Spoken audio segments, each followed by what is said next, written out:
D-Lo 404 Boxing. Alright, y'all. Unified 140-pound WBA and IBF champion Josh Taylor advises Teofimo Lopez to forget about him for a minute and concentrate on defending his titles.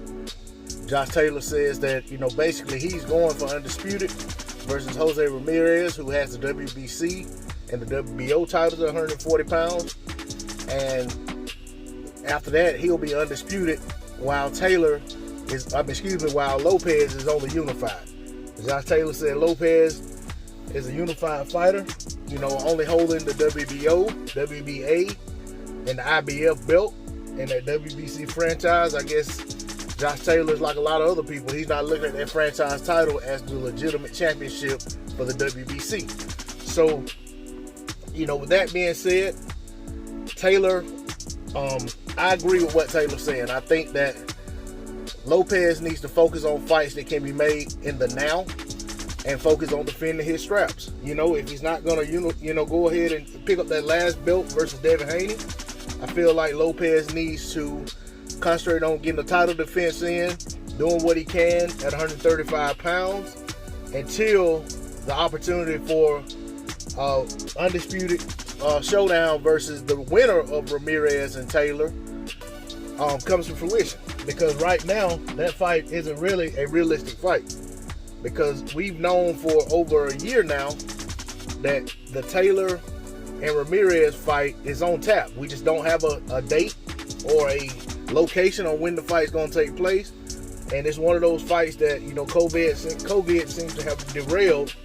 And it's, basically unknown as to when that fight's going to get back on track.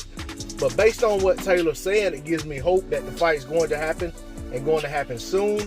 And I think Taylor is right to focus on getting his bout in with Ramirez and attempting to become undisputed at 140 pounds, rather than looking at trying to get a fight versus the unified champion at 135, who will have to come up to 140 to fight him.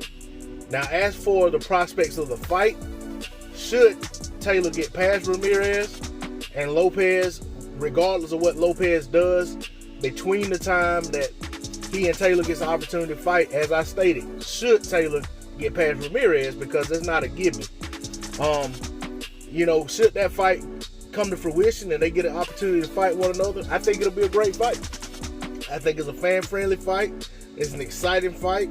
It's a fight between two guys with excellent boxing skills.